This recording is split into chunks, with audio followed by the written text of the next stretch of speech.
Hey guys, my name is Natalie Sharp, also known as Sunshine on The Flash, and I'm sitting here with Elias on the Man Cave Chronicles. Welcome to another episode of the Man Cave Chronicles. Welcome to the party, pal! You're my boy, Blue! Yo, Adrian! A podcast with interviews of amazing guests from the world of pop culture. Oh, yeah! TV. Nice! Movies. Oh, I love the movies! Comedy and more. From deep inside the Man Cave, your host, Elias. Natalie, welcome to the cave. Hello! How are you? What's new with you? I'm good. What's new with me? Just kind of hanging out at the beach. I actually booked my first voiceover today. You did? I did. So that will be the first booking out of COVID. Well, within COVID, I guess. So yeah, hopefully I'll get the ball rolling and get back to life things. That's awesome. Did you always wanted to try voiceover work? You know what? It's funny because when I went to school in the States, I went to college at Loyola Marymount University in LA. There was a voiceover class, and I could have taken it every single year, but I just completely chose not to. I don't know. It's one of those things that's never really jumped out at me, but I've been doing a couple auditions lately, and I'm having so much fun because you have so much freedom in the world, and you just get to be like a little kid again, honestly. Yeah, that's awesome. Yeah, we'll get into a little more about that. But you've been busy for the last few years of music, acting, numerous TV show appearances, and last year, which my wife and I are still bummed, BH 90210 got canceled. Oh, did you watch it? We did watch it. That's awesome. Yeah. And we'll talk a little bit about that. And then, of course, you had a recurring role on The Flash as a villain. That must have been so much fun. Oh, yeah. Probably the most fun I've had so far. So, really quick for the listeners, where are you originally from? Vancouver, Canada. And you're still there, right? I am. Do you ever thinking about moving to the States for more of the acting, or sticking up that way? Oh my God, always. I have this conversation with myself every single day.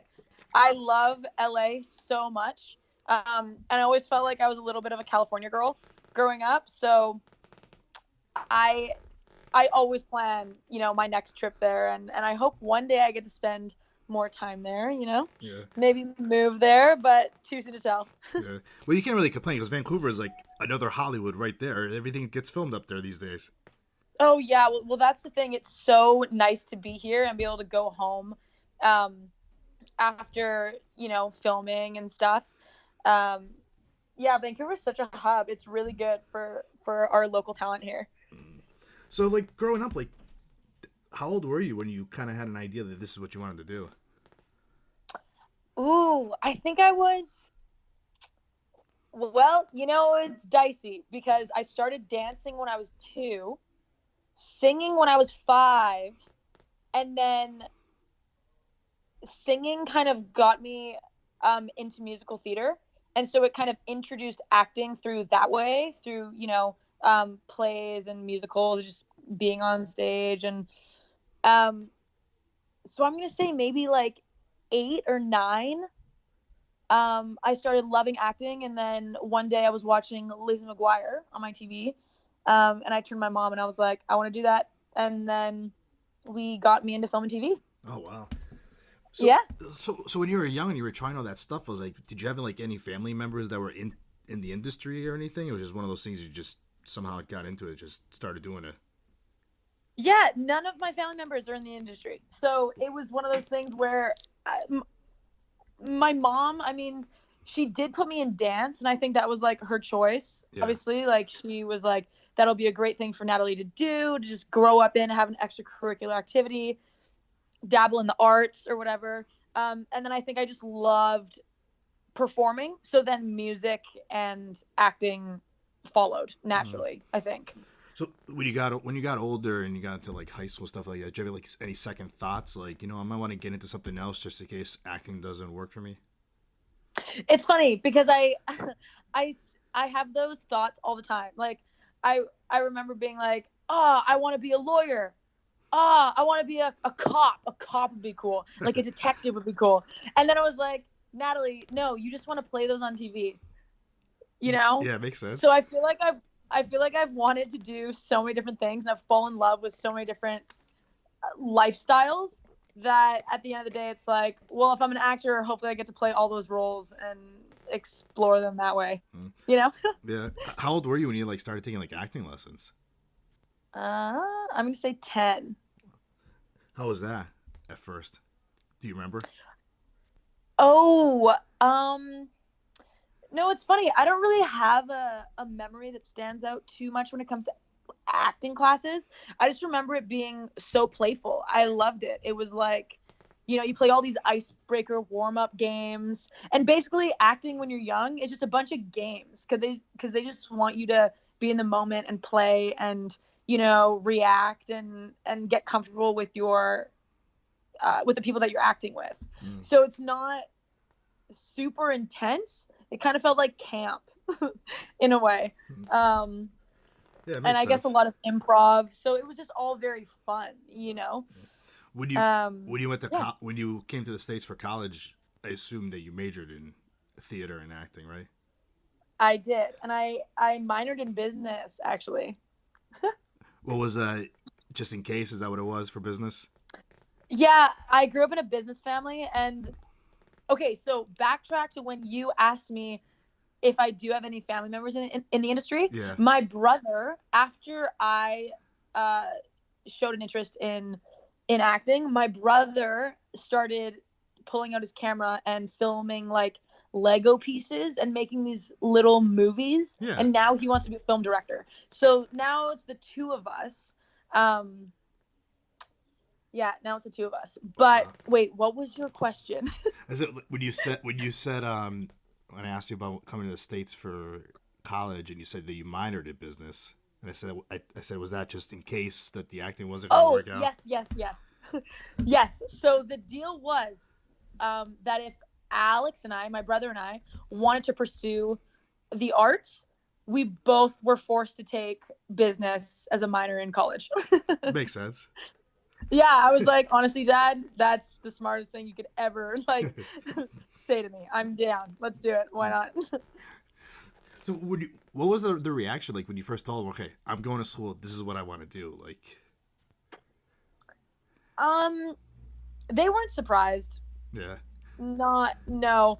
I do think on their own, my mom and dad had a conversation of like, well, we're going to be supporting our kids forever, you know, and kind of had that conversation alone. But they were both very supportive over my brother and I. And honestly, like, movies and TV shows are something that my family has always enjoyed watching together, that I think they're kind of stoked that we're going for it, you know? So I mentioned earlier, you know, you've done a few numerous TV show appearances too before you got like the big break with like BHN 90210 and then The Flash. Like, what were like some of those things you went and you got in the beginning of your career?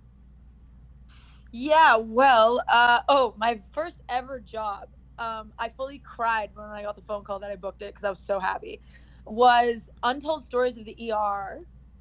That's like the mock hospital drama. Yeah. Hilarious. So over the top. I was so excited. It was the best. And then I did Supernatural, was like my first really big one. Then I went off to college, and then I remember I had to fly back, and I did a bunch of theater in college while I was there and short films and stuff. And then I had to fly back for an episode of Motive. And then I booked a supporting lead on Miracle Season, which is a movie on Netflix, a volleyball movie, and it's with Helen Hunt and William Hurt. And that was like, I had come home and filmed that all summer, and so that was like the best summer ever. And then I went back to school for another year, and then I think the next summer I shot my first series regular on Hit the Road, which is a musical comedy, and the lead role is Jason Alexander. He's also in Seinfeld. I had no idea who he was at the time. But here we are. Now, you know, I played his daughter, and that was great. We did 10 episodes. And then I went back to college for, I think, my senior year, or maybe my junior and senior year. And then, I don't know what I do after that. what did I do after that? Oh, a couple of TV movies, 90210, and then finally we've touched down and we've done The Flash. The Flash, that's right. So let's talk a little bit about The Flash. So you played the villain, Sunshine. How exciting was that when you first booked this role? Oh, honestly, I was floored. I had no idea that I was going to book it because I thought it was the worst audition I've ever had in my life.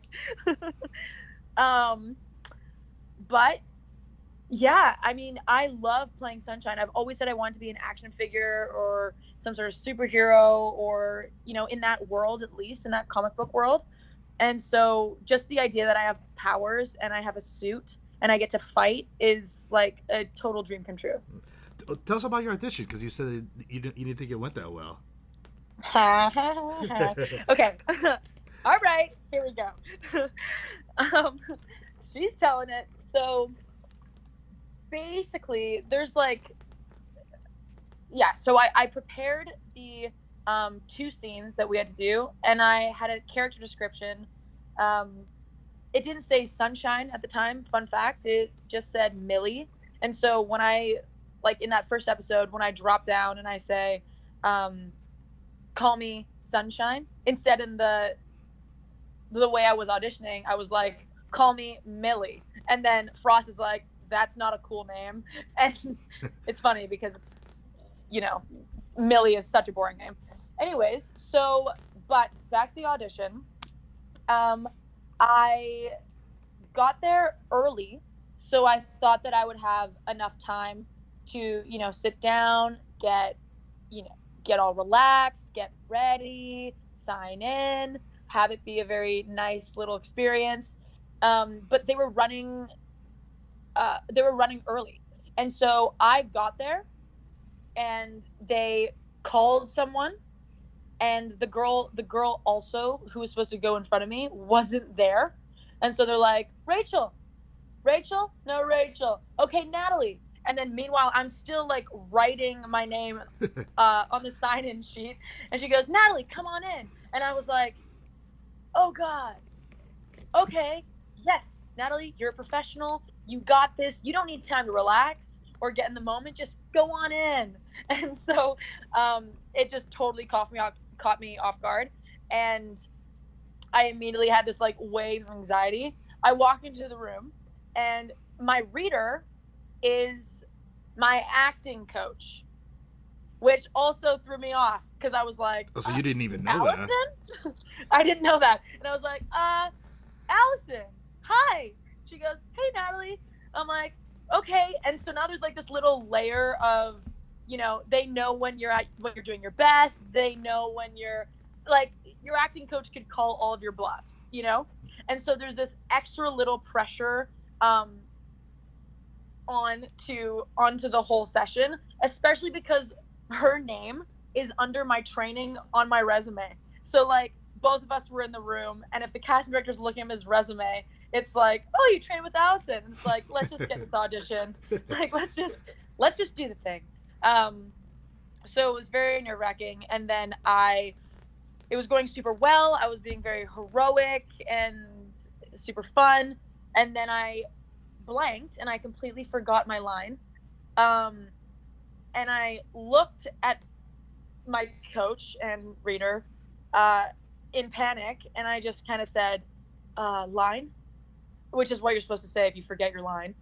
And my coach, I guess, didn't think that I would forget a line, obviously, because she coaches me and I shouldn't.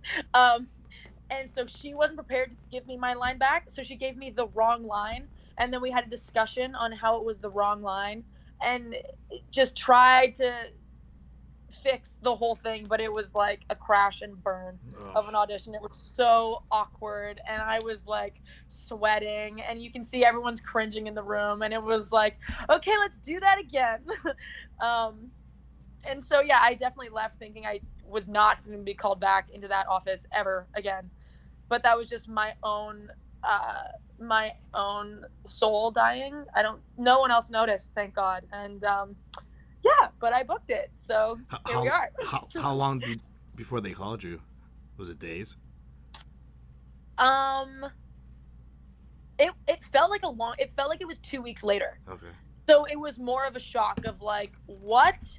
I've already like put that out of my head because I knew that I completely botched the audition. So it was more of like okay, well, I So, was wrong. so when you booked it, did you go back and watch episodes of Flash, or were you already watching it by then? No, I actually wasn't watching it beforehand. And so yeah, when I learned that I got it, I turned it on right away and I started watching because I felt like I had to catch up, like Yeah. 6 seasons.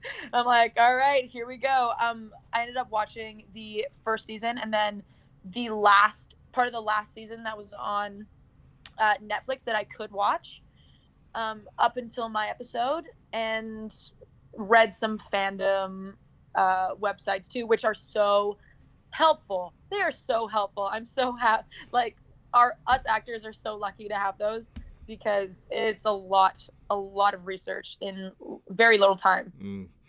So, the day that you went there and you actually had to put the suit on, how did like that make you feel? Oh, like the most badass villain motorcycle chick ever. It was very cool. Yeah. And I just love the fact that Millie, she was in the military before, so That's right. she just has such an edge to her. Like she's pretty untouchable, and I just love that she's so confident. And yeah, when I put on the suit, I was like, wow, I feel like the coolest version of myself. And you had Definitely. some exciting scenes because you had like a lot of fighting scenes, and then Grant was with a couple of scenes with you, and Yeah. it's Well, like, that's the thing. It's so funny because I took stage combat in school. And at LMU, they have these it's a really nice campus and it's always sunny in LA. And they have these like big green fields. So our stage combat class would be practicing outdoors and we'd be like yelling. It would be like this little army on campus of us battling with sticks and swords and staffs and hand to hand. And I just remember all of like so many of my friends walking by videoing me and laughing at me because they thought it looked ridiculous. And I swear I'm so thankful for that class because it taught me everything I know. did you do a lot of the stunts on the Flash? Yeah. So we actually learned all of the choreography. When it comes to like dropping down from the ceiling and flying up in the air, that stuff, no, but all the fight stunt work, yes. That's awesome. How did that make you feel when you were like doing those scenes? I love it. Yeah. I love fight. It just makes me feel so strong and powerful. Yeah, it's a thrill. Did you have a favorite scene this season that you were in that sticks out the most? Honestly, when I'm taking out all the guards in the garage, or I remember it that. kind of looks like a garage. Yeah, it's my first big fight scene, and I just end up taking literally everyone out, and it's to this music, to this like punk rock band music. That's and right. it just feels so, it's just so fun. Who was like the favorite person that you worked with? Ooh, favorite person. I'm gonna say probably Danielle, only because I mean she's so sweet and everything, but also because I was obsessed with her growing up. I loved her in Sky High. It was like one of my favorite movies on the Family Channel. And so I kind of already went on set being super nervous and excited to like meet her and work with her and defeat her. And it was just kind of like, wow, it really hit me that it's like, I'm no longer dreaming of doing this, but I'm doing this with people that I, dreamed to do this with and looked up to. So it was really cool to work with her. So the way the season ended this year was kind of because of the whole, COVID and the quarantine and everything. The way they ended it, like the show's not coming back till sometime 2021. Have you already filmed all the rest of the scenes that you had? Yes. So what actually ended up happening was they had to stop filming. They had like 2 more episodes to film after my episode. But obviously COVID happened, and so they had to stop filming, and then they ended up they didn't want to leave audiences hanging though, so they ended up just working together my last episode as being the season finale. So I snuck in, luckily. And yeah, so I mean I'm thankful that it all worked out, and then who knows for next season. Crossing fingers. Yeah, I was gonna say no mentions or anything yet about you coming back next season. I don't know. I hope so. That would be fun. You'll get an exciting phone call, right? Yeah. So yeah, let's talk a little bit about like BH 90210. How awesome like was it being like a like I grew up with the original 90210. I'm a lot older than you, and that's like just them bringing. I mean, the concept was different obviously when they brought it back, but like when you booked it, like how was that? That was also very surreal. Like, I don't know what it is, but I was just so surprised when I like get the phone call. I'm always like, what? Really? Wow. And then I'll have the that'll always be the initial reaction, and then once I hang up the phone, it's like, oh my God, like, wait a second, wait, what? You're doing this? And so for that one, yeah, it didn't hit for a while, just because it felt a little stressful, because the next day, like, they told me I booked it at like 7 p.m. and told me the next morning I had to dye my hair red and start my first day of filming. Oh wow. And I hadn't read any scripts yet, so I was just kind of like in a panic mode of like, okay, well, let's just like get to it. And then when I did go to set though, and I was with everyone, and we were filming at North Shore Studios, I definitely had a moment where I was like, wow, this feels like Hollywood. Like, this feels like what it would probably feel like what it feels like, or what I've always dreamt that it would feel like. And so it was very, very cool to work with those people. I'm trying to remember, like, so you had like, because that was on last year. Your mother was played by, oh my God, I just said I blanked her. Oh God, I blanked her name out. I know. Well, I know you had scenes with Ian Ziering, and then it was Oh God. She was married to Charlie Sheen, and I can't think of her name. Oh no, I can't think of her name either. This is so bad. Okay, wait. Are you Denise Richards? Denise Richards. That's right. And it's like, I mean, you had just between like Denise Richards, Ian Ziering, Jason Priestley, like that's a pretty fun cast to work with. Oh my gosh, all I those know. People. I mean, to be honest, I didn't really watch the original 90210. I also didn't watch the reboot. And so I missed 90210 altogether, because I was more of a OC, Friday Night Lights, and One Tree Hill. Yeah. Those were my shows, and somehow I just totally missed 90210. So I was pretty thankful, because I wasn't so starstruck to the point where, I couldn't do my thing. Yeah. But Denise Richards, I was very starstruck. I'm like, you were a Bond girl. You were like the coolest girl ever. So that was very, very cool. It was also cool because I didn't watch the show, but so many of my friends' parents did. And so they were the ones who were kind of like fangirling over my job, like my opportunity, whereas for me, it was like, yeah, I get to act. Like, I'm going to go and act with these people, and it's cool, and we'll see what happens. And they're like, Jason Priestley. So it's funny because your character was a writer, so it's kind of like you kind of had an idea like what these writers go through in Hollywood and stuff like that.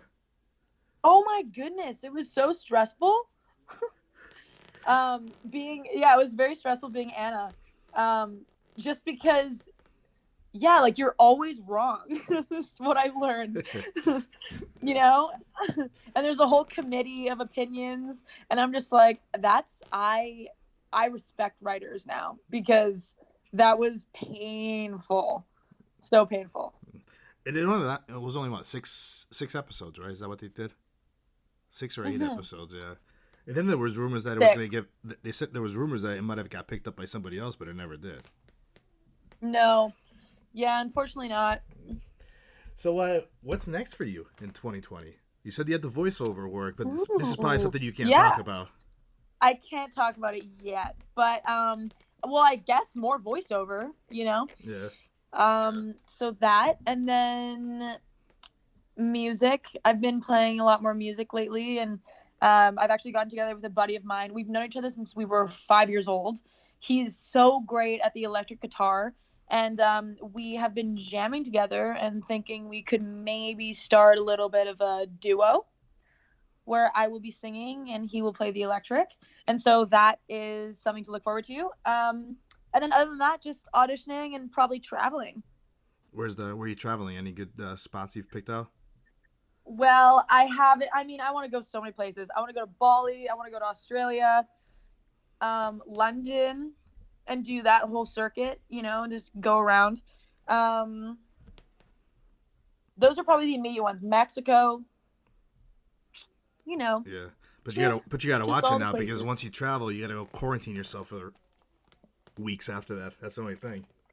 I know, that's the thing. So it's got to be worth it, which means I'll probably wait until that whole ban is off. I just don't know how long that's going to be.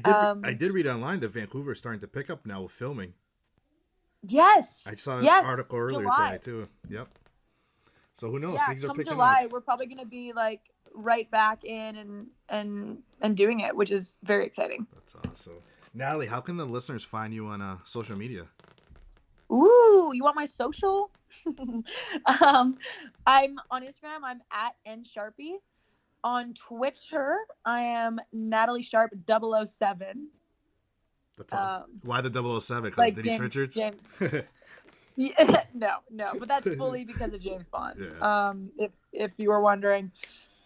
What else? I honestly think that's it. I don't really use too much more. All right. This was fun. Thank you for coming on.